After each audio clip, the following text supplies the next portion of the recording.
Hello बच्चों, एक बार फिर से आपका स्वागत है मेरे साथ पढ़ने के लिए और जानने के लिए इस क्लास में अच्छे अच्छे कॉन्सेप्ट, जहाँ पे मैं आज को बताने वाला हूँ कि आज हम डिस्कस करने वाले हैं 3 साल का कॉन्सेप्ट। जैसा कि आपके सामने बोर्ड पे भी लिखा हुआ है कि 3 साल के डिफरेंस का कॉन्सेप्ट आज की इस वीडियो में मैं आपको एक्सप्लेन करने वाला हूँ। ठीक है, कि क्या 3 साल का सीआई और एसआई के बीच, कंपाउंड इंटरेस्ट और सिंपल इंटरेस्ट के बीच के अंतर का 3 वर्ष का क्या कॉन्सेप्ट होता है, वो मैं आपको समझाने जा रहा हूँ आज की इस क्लास में। मुझे पूरी उम्मीद है कि जैसे कि हम पार्ट वाइज आपको वीडियो प्रोवाइड करा रहे हैं इस चैनल पे, तो आपको बहुत अच्छी लग रही होंगी, आपको कॉन्सेप्ट सारे समझ में आ रहे होंगे और आप बहुत ही बारीकी से चीज़ों को समझ पा रहे होंगे। इसी उम्मीद में मैं आपके सामने लगातार एक वीडियो आपके लिए प्रोवाइड कर रहा हूँ। ठीक है, तो उसी ऑर्डर में हम शुरू करते हैं आज की वीडियो, जहाँ पे मैं आपको बता रहा हूँ कि सीआई और एसआई के बीच का 3 साल के अंतर का क्या कॉन्सेप्ट रहने वाला है। जैसे मैं अगर ये कहूँ कि अगर कोई व्यक्ति 2000 रुपये उधार देता है किसी को कंपाउंड इंटरेस्ट पे और रेट 10% का है और 3 साल के लिए उधार दे देता है, तो मैं आपसे कहूँ कि उसे सीआई और एसआई, उसे जो कंपाउंड इंटरेस्ट पे देता है अगर वो, तो उसे कितना पैसा मिलेगा, और अगर वो सिंपल इंटरेस्ट पे देता तो कितना पैसा मिलता। तो उस पैसे में अंतर क्या रहेगा, सीआई और एसआई के बीच का अंतर, कहने का मतलब। ठीक है, कहने का मतलब ये है कि अगर इस क्वेश्चन में आपसे पूछा है कि सीआई और एसआई, उसको मिलने वाले कंपाउंड इंटरेस्ट चक्रवृद्धि ब्याज और सिंपल इंटरेस्ट साधारण ब्याज के बीच का अंतर ज्ञात करें, कहने का मतलब आप सीआई माइनस एसआई इसमें फाइंड आउट कैसे करेंगे। ठीक है, तो आपको जैसे कि मैंने पीछे भी बता रखा है, एक वीडियो मैंने आपको दी थी जहाँ पे मैंने ये समझाया था 3 साल का कॉन्सेप्ट। वहाँ आपको मैंने समझाया था कि हम अगर क्वेश्चन 3 साल का है तो हम ऐसे 3 स्लॉट बना लेते हैं, फिर हम 2000 रुपये अगर प्रिंसिपल है तो 2000 का 10% हम यहाँ पे पहली साल ब्याज देते हैं, 2000 का 10% 200। ऐसे ही फिर इस 2000 पे 10% यहाँ भी देते हैं 200, फिर इस 2000 का 10% यहाँ भी देते हैं 200। ठीक है, अगर मैं आपसे पूछता हूँ कि सिंपल इंटरेस्ट कितना होगा, तो आप ऊपर वालों को जोड़ देते हैं। आप कहते हैं कि सिंपल इंटरेस्ट इस क्वेश्चन में रहेगा 600 रुपये का। और अगर मैं आपसे कहूँ कि कंपाउंड इंटरेस्ट क्या होगा, तो कंपाउंड इंटरेस्ट के केस में आप फिर इंटरेस्ट पे इंटरेस्ट और लगा रहे होते हैं। कहने का मतलब फर्स्ट ईयर में ये 0 होता है, यहाँ पे आप 200 पे फिर सेकेंड ईयर में ब्याज देते हैं 10% का, जो कि हो जाता है 20। फिर आप यहाँ पे इंटरेस्ट देते हैं। अभी देखो मैं इसको रनिंग वे में समझा रहा हूँ आपको, क्योंकि मैं इस चीज़ को बहुत अच्छे से समझा चुका हूँ पिछले पार्ट में। ठीक है, तो वहाँ से आप ज़्यादा अगर डिटेल में समझना है तो आप उस पार्ट को देखेंगे। बाकी यहाँ पे मैं आपको बता रहा हूँ 20 हो गया, और यहाँ पे अगर मैं कहूँ तो यहाँ पे इस वाले पे इंटरेस्ट देना होगा इधर। कहने का मतलब 200 का 10% 20 है, तो इसका और इसका 10% कितना हो जाएगा, 400 का 10% 40 इधर हो जाएगा, और फिर इस 20 का 10% और देना होगा। कहने का मतलब 2 इधर देना होगा 20 का 10%। तो अब यहाँ से आप समझ पाए होंगे कि अगर मैं सीआई और एसआई के बीच का अंतर यहाँ से आपसे पूछूं तो आप ये कहोगे कि भाई सीआई कितना है, 200, 400, 600, और जब आप इसको भी जोड़ दोगे तो 20, 40, 60 और 2 62, तो 662 रुपये क्या हो गया, 662 रुपये हो गया सीआई। तो यहाँ से अब मैं ये कह सकता हूँ कि सीआई और एसआई के बीच का अंतर मैं आपसे पूछूं तो आप घटा के तुरंत बता देंगे कि 62 रुपये का अंतर है, जो कि आप देख पा रहे हैं कि वो अंतर यही वाला है। इस बात का मतलब ये है कि एसआई की जो अमाउंट है वो सीआई में कन्वर्ट हो जाती है। कब हो जाती है, आपको यहाँ से क्लियर दिख रहा है कि जब इस लाइन के नीचे वाली जितनी भी वैल्यूज हैं जब हम उसको जोड़ देते हैं, ठीक है, तो वो सीआई बन जाता है। कहने का मतलब सीआई और एसआई के बीच में जो अंतर क्रिएट कर रहा है वो यही वाली वैल्यू है, 20, 40, 60 और 2 62। कहने का मतलब यही वाली वो चीज़ें हैं जो सीआई और एसआई के बीच का अंतर है। तो सीआई और एसआई के बीच का अंतर है 62। तो हम ऐसे ना करके हम डायरेक्टली ऐसे ही बता सकते हैं कि ये अंतर ये वाला है। अब मैं इसी चीज़ को अगर मैं जनरलाइज करूँ, पी आर और डी के फॉर्म में अगर मैं इसी चीज़ को जनरलाइज करना चाहूँ तो मैं ये कह सकता हूँ, मान लो प्रिंसिपल ये 2000 ना हो के, अगर प्रिंसिपल मैं ये कह रहा हूँ प्रिंसिपल पी है, प्रिंसिपल को मैं पी ही कह देता हूँ, प्रिंसिपल अगर पी है, रेट न्यूमेरिकल में 10% ना हो के अगर रेट R% का ही है, तो फिर अगर मैं इसी चीज़ को ऐसे बनाना चाहूँ तो फिर मैं ऐसे कहूँगा, 3 स्लॉट ऐसे बनाऊँगा, फिर मैं 3 स्लॉट ऐसे बना रहा हूँगा और फिर मैं कहूँगा कि इस प्रिंसिपल पे R% इधर, P का R% इधर जाएगा और P का R% ही इधर जाएगा और P का R% ही इधर जाएगा, P का R% इधर जाएगा। जैसे कि यहाँ पे 2000 था P, तो 10% इधर जा रहा है, 10% इधर, 10% इधर। ऐसे अगर मैं प्रिंसिपल को P ही कह दूं, रेट को R% कह दूं, तो इस P पे R% इधर, P पे R% इधर, P पे R% इधर जाएगा। सिमिलरली यहाँ पे 0 रहेगा। फिर मैं ये कहूँगा जैसे यहाँ 200 पे 10% इधर जा रहा है, ऐसे ही इस पे R% के रेट से इधर इंटरेस्ट जाएगा, तो आप कहेंगे R/100 पे फिर R% इंटरेस्ट जाएगा, मीन्स R/100 इंटरेस्ट जाएगा। ठीक है। ऐसे ही अगर मैं फिर यहाँ पे अगर बात करूँ तो यहाँ पे जैसे इस पे इंटरेस्ट जा रहा है, इस पे जा रहा है, तो इतना जाएगा, मीन्स 20 का 2 टाइम्स इधर जा रहा नहीं जा रहा है, इसका और इसका इंटरेस्ट। ये वाला जो इंटरेस्ट है वो इसका और इसका इंटरेस्ट है, जो इसका 2 टाइम्स है। इस बात का मतलब इसका और इसका इंटरेस्ट, इसका जो 2 टाइम्स होगा वो इधर जाएगा, मतलब इसका इंटरेस्ट ये है, तो इसका और इसका ये दोनों सेम है दोनों, तो इसका डबल इंटरेस्ट होगा इधर, इन दोनों का इंटरेस्ट। तो मैं फिर ये लिखूंगा कि इधर जो इंटरेस्ट होगा वो डबल होगा, PR/100 इंटू R/100। उम्मीद कर रहा हूँ आप ये बात समझ पा रहे होंगे। इसके बाद अगर मैं ये कहूँ कि अब हमारी ये वाली अमाउंट बची, जैसे मैंने इसका 200 और 200 400 का 10% 40 यहाँ लिख दिया था, ऐसे ही मैंने इस पर और इस पर R% के रेट से ये इंटरेस्ट यहाँ लिख दिया, क्योंकि इस सिंगल का ये था तो इन दोनों का इसका डबल हो गया ये। ठीक है। अब मैं यहाँ पे कहूँगा इसका R% उड़ जाएगा, कहने का मतलब इस पे R% उड़ जाएगा, तो फिर मैं ये कहूँगा इसी स्लॉट में PR/100 इंटू R/100, तो ये है ही, इस पर R% उड़ जाएगा, कहने का मतलब R/100 इतना जाएगा। अब मैं यहाँ पे देखूँ इस चीज़ को कि डिफरेंस जो आ रहा है 3 साल का, जो डिफरेंस आ रहा है CI और SI के बीच का, वो क्या है। तो आप देख सकते हैं डिफरेंस, मैं कह रहा था कि ये और ये का जोड़, इन तीनों का जोड़ डिफरेंस होता है। तो यहाँ से फिर हम इस वाली डायग्राम में ये चीज़ देखें तो वो ये और ये का जोड़ होना चाहिए डिफरेंस 3 साल का।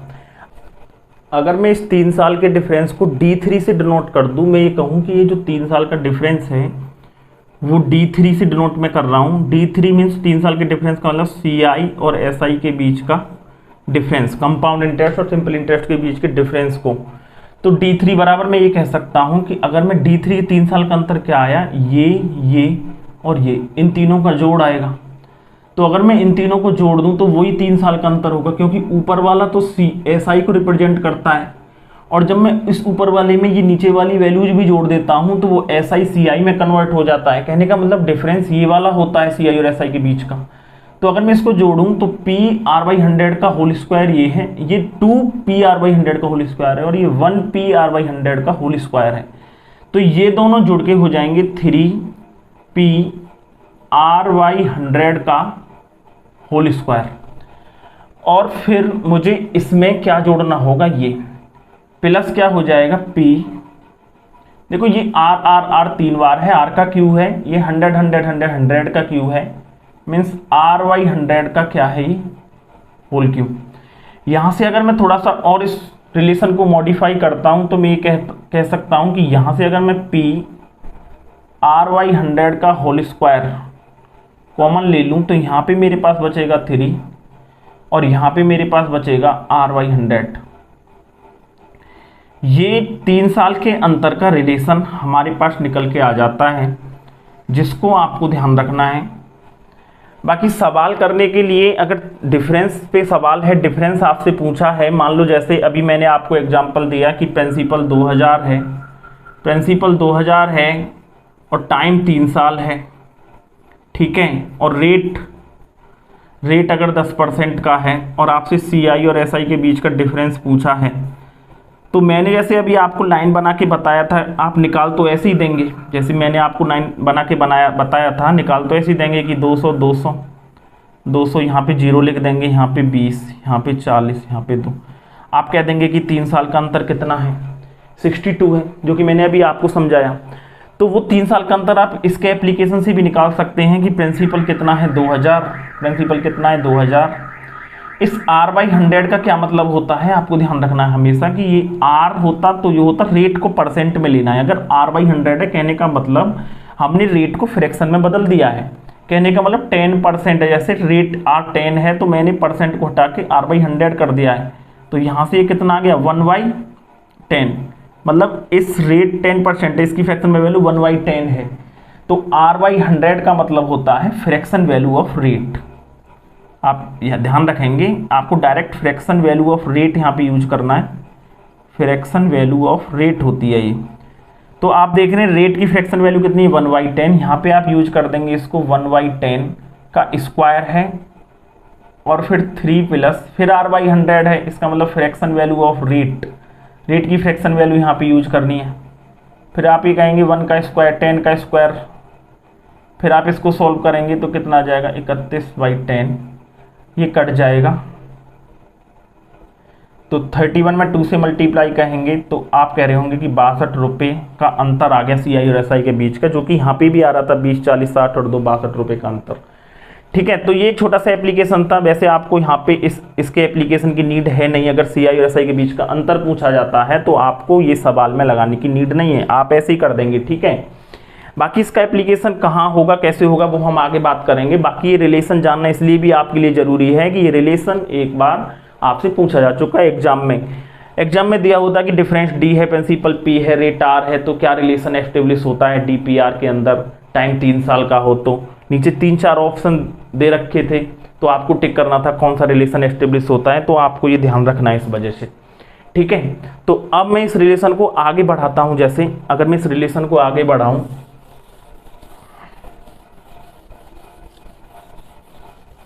तो मैं ये कह सकता हूं कि मैंने ये देख लिया कि 3 साल का जो अंतर का रिलेशन है वो P R/100 का होल स्क्वायर और 3 प्लस R/100 होता है।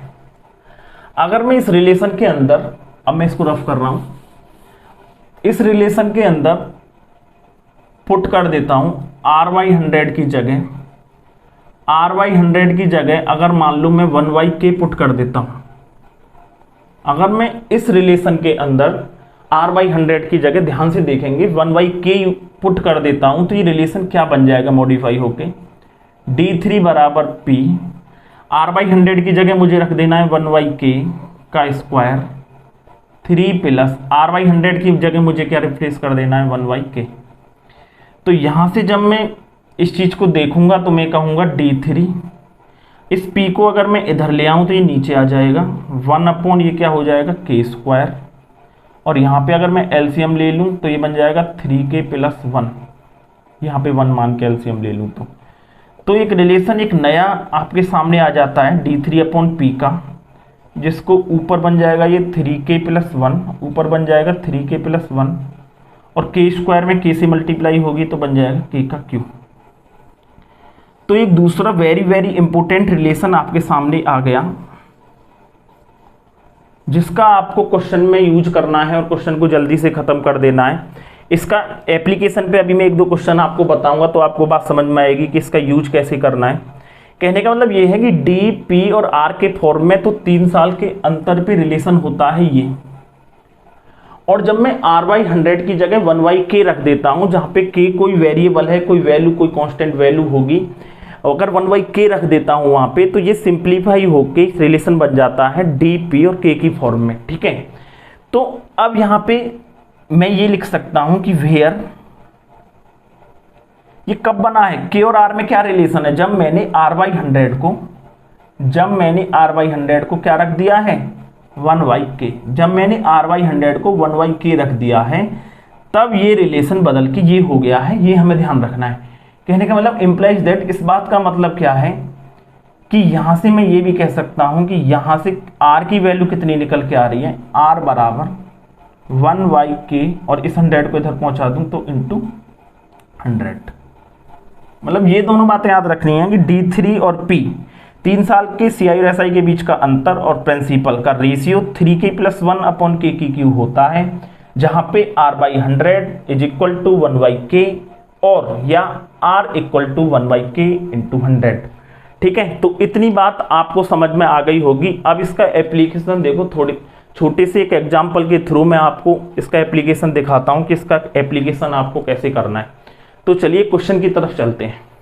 अब देखिए ये क्वेश्चन है जैसे आपके सामने लिखा हुआ है। इस क्वेश्चन में मैंने आपको ऊपर हेडिंग डाला है जिससे आपको ध्यान रखना है कि ये तरीके कब लगाए जाएंगे। ठीक है, होता क्या है एक्चुअल में कि बच्चा सारे तरीके जानता तो है, सारे तरीके अगर उसको कोई ये बता दे कि इस क्वेश्चन में ये वाला तरीका लगा दो तो वो लगा देगा, लेकिन उसको पता ही नहीं लग रहा है कि कौन सा तरीका कब लगना है। तरीके सारे जानता है लेकिन पता तो लगे कि कौन सा तरीका कब लगना है। तो उसके लिए आपको डिफरेंस, क्वेश्चन के अंदर डिफरेंस जानना बहुत जरूरी है कि कौन सा तरीका कब लग रहा है और क्यों लग रहा है ना। इस तरीके को लगाने से क्या फायदा हो रहा है, इस तरीके को नहीं लगाने से क्या क्या हमारा नुकसान हो जाएगा। ठीक है, तो ये बातें आपको पता होनी चाहिए। जैसे ही मैंने ऊपर लिखा है कि CI और SI के बीच का डिफरेंस अगर क्वेश्चन में दे रखा है, अंतर दे रखा है कंपाउंड इंटरेस्ट और सिंपल इंटरेस्ट के बीच का, और क्वेश्चन के अंदर रेट दे रखा है, क्वेश्चन 3 साल का है और आपसे अगर प्रिंसिपल पूछ लिया जाता है, मेन बात है अगर आपसे प्रिंसिपल पूछ लिया जाता है तो चीज़ों को आपको उस रिलेशन से करने में ज़्यादा फायदा रहेगा। बाकी और भी बहुत सारे अल्टरनेटिव हैं। प्रिंसिपल जब पूछ लिया जाता है तो मैंने आपको पहले ही ये वीडियो प्रोवाइड कर दी है कि प्रिंसिपल कैसे निकालते हैं 3 साल का। जब मैंने एक वीडियो आपको डाली हुई है इसी चैनल पे कि प्रिंसिपल जब नहीं दिया होता है कि हम प्रिंसिपल को अज्यूम कर लेते हैं और क्वेश्चन को सॉल्व कर लेते हैं, वो चीज़ें अलग हैं। लेकिन यहाँ पे हम एक दूसरी बात जानने की कोशिश कर रहे हैं कि जब ऐसा क्वेश्चन हो और प्रिंसिपल पूछ लिया हो तो आप इस रिलेशन के थ्रू क्वेश्चन को जल्दी खत्म कर सकते हैं। D3/P, अभी आपने पढ़ा 3k + 1 अपॉन k की क्यूब, अभी आपने ये रिलेशन पढ़ा और आप ये अच्छे से जानते हैं कि यहाँ पे आपके दिमाग में चल रहा है यहाँ पे R/100 1/k होता है। ठीक है, और मैंने आपको बताया कि ये R/100 क्या है, फ्रैक्शन वैल्यू ऑफ रेट है।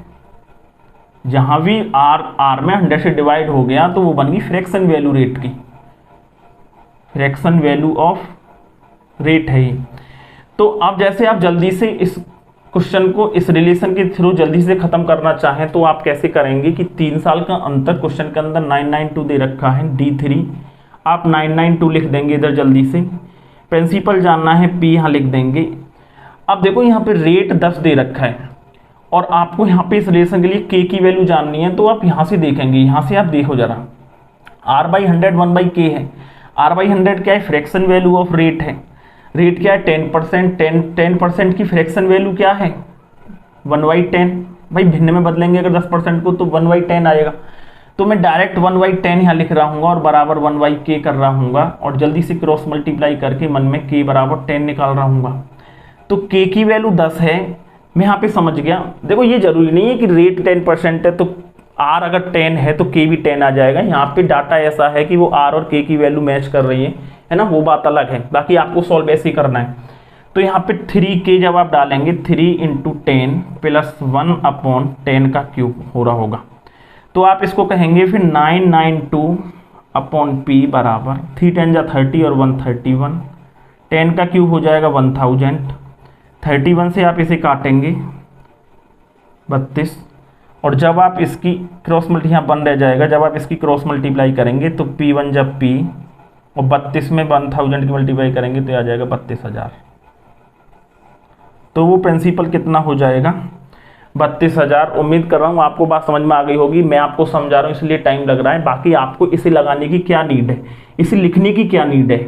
ठीक है, बात समझ रहे हैं। इसे लिखने की तो कोई नीड है नहीं, मैंने तो समझाने के लिए ये सारी चीज़ें आपको लिखी। ठीक है, आप तो डायरेक्ट 992 अपॉन P और आप तुरंत R/100 1/k दिमाग में सॉल्व करके k की वैल्यू 10 आ जाएगी, आपके माइंड में आनी चाहिए ओरल, और आप डायरेक्ट 3 × 10 31 31 ऐसे कर रहे होंगे। ठीक है, इसे यहाँ से हटा देंगे और 32,000 आंसर टिक लगा देंगे। ठीक है, तो चीज़ों को इस फॉर्मूले से जल्दी, इस रिलेशन को अगर आप याद रख पाएंगे तो जल्दी से निपटा सकते हैं। बाकी आपके पास अगर आप याद नहीं रख पाते हैं तो वो अल्टरनेटिव है कि प्रिंसिपल को अज्यूम कर लें और क्वेश्चन को सॉल्व कर लें, है ना, जो कि पिछली वीडियो में आपको बताया जा चुका है। ठीक है, तो एक और क्वेश्चन जैसे इसी ऑर्डर में देखें, एक और क्वेश्चन। अब देखिए जैसे ये क्वेश्चन है कि आपको यहाँ पे CI और SI के बीच का डिफरेंस दे रखा है 183। ठीक है, एक निश्चित धन पे CI और SI के बीच का जो अंतर है, चक्रवर्ती ब्याज और साधारण ब्याज में जो अंतर है वो 183 रुपये का है। 3 वर्ष में 5% की वार्षिक दर से, रेट 5% का है। तो आप तुरंत समझ गए भाई, हम वो रिलेशन लगाएंगे, प्रिंसिपल पूछा है तो आप समझ गए कि d3/p upon 3k + 1 upon k की क्यू हम यहाँ से लगा सकते हैं। आप तुरंत समझ गए कि ये वाला रिलेशन लगाना है तो हमें k की वैल्यू चाहिएगी, और फिर मैं ये जब लगाऊंगा 1/k, देखो मैं ये सब लिख रहा हूँ आपको समझाने के लिए, r/100 इसकी फ्रैक्शन वैल्यू, इसकी फ्रैक्शन वैल्यू हो जाएगी 1/20, और 1/k यहाँ से आप k की वैल्यू निकाल पाएंगे 20। मुझे नहीं लगता कि ये से लिख के निकालने की नीड है आपको, आप ऐसे ही निकाल पाएंगे इस चीज़ को, ठीक है। k की वैल्यू 20 आ जाएगी। 3 साल का डिफरेंस कितना, 183 आप यहाँ लिख देंगे।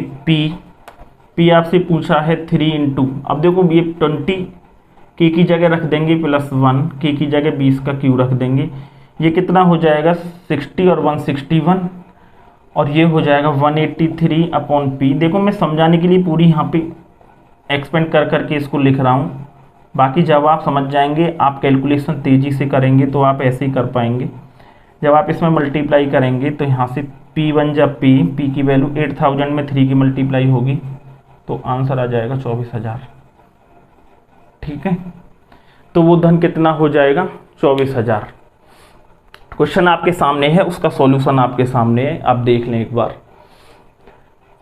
ऐसी अब मैं ये बात आप इसका एप्लीकेशन समझ गए होंगे, बाकी इसका एप्लीकेशन अभी आगे भी होगा। आगे जब मैं एक वीडियो लेके आऊँगा रेट निकालने की वीडियो मैं आपके सामने लेके आऊँगा, तो 3 साल के क्वेश्चन में इस रिलेशन का वहाँ पे फिर यूज होगा, और बहुत ज़्यादा इसका यूज होगा वहाँ पे रेट निकालने में। तो इस रिलेशन को इसलिए याद रखना आपके लिए बहुत ज़रूरी है। आगे अगर मैं इसी चीज़ को थोड़ा सा और आगे को बढ़ाऊँ तो मैं ये कह सकता हूँ, जैसे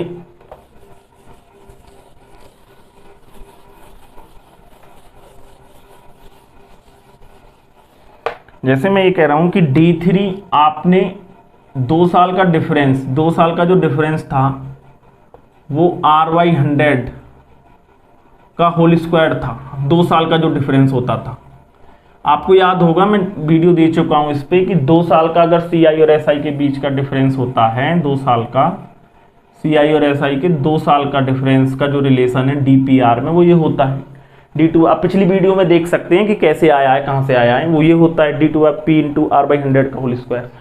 और जबकि आप जानते हैं 3 साल का डिफरेंस अभी आपने निकाला है p r/100 का होल स्क्वायर और 3 + r/100, ये आपने निकाला है। तो अगर मैं यहाँ से एक बात जाननी चाहूँ कि अगर मैं इसमें इससे डिवाइड कर दूँ, मान लो ये इक्वेशन 1 है और ये इक्वेशन 2 है, तो अगर मैं इक्वेशन 2 को इक्वेशन 1 से डिवाइड कर देता हूँ, इक्वेशन 1 से डिवाइड कर देता हूँ, तो मेरे पास आता है d3/d2, आता है नहीं d3/d2। और जब मैं इसको इससे डिवाइड करूंगा तो PR/100 का होल स्क्वायर, PR/100 का होल स्क्वायर तो कट ही जाएगा, तो रहेगा कितना 3 + r/100 मेरे पास बच रहा होगा। और ये एक नया रिलेशन है जिसको आपको ध्यान रखना होगा क्वेश्चन को जल्दी सॉल्व करने के लिए, ठीक है। कहने का मतलब 3 साल का डिफरेंस CI और SI के बीच का और 2 साल का डिफरेंस CI और SI के बीच का, अगर उसका रेशियो आपको क्वेश्चन में दे रखा है और आपसे रेट पूछ लिया जाए, तो आप इस रिलेशन को लगा के क्वेश्चन को बहुत जल्दी खत्म कर सकते हैं। जो कि मैंने आपको दिखाया कि रिलेशन कहाँ से आया है। आप 2 साल का अंतर का रिलेशन जानते हैं, DPR में p इंटू r/100 का होल स्क्वायर होता है। 3 साल का रिलेशन मैंने अभी आपको दिखाया कि PR/100 का होल स्क्वायर 3 + r/100 होता है। जब मैं इसको इससे डिवाइड करता हूँ, लेफ्ट हैंड साइड को d3/d2, राइट हैंड साइड को डिवाइड करता हूँ, तो ये चीज़ें कट जाती हैं, रह जाता है 3 + r/100। ये रिलेशन आ गया। अब इस चीज़ को एक क्वेश्चन के थ्रू मैं आपको समझा देता हूँ और फिर हम वीडियो को एंड करते हैं। देखो ये क्वेश्चन है आपके सामने, जैसे मैं ये कहूँ कि CI और SI के बीच का 3 साल का अंतर से 2 साल के अंतर के साथ जो रेशियो है, जो अनुपात है, वो 23:7 है। मान लो CI और SI के बीच का 3 साल का अंतर 23 है और CI और SI के बीच के 2 साल का अंतर कितना है 7, उसका रेशियो है 23:7। और आपसे रेट पूछ ले तो आपके दिमाग में ये चीज़ चली जानी चाहिए तुरंत कि इस तरीके से आप इस क्वेश्चन को सॉल्व कर सकते हैं बहुत जल्दी से।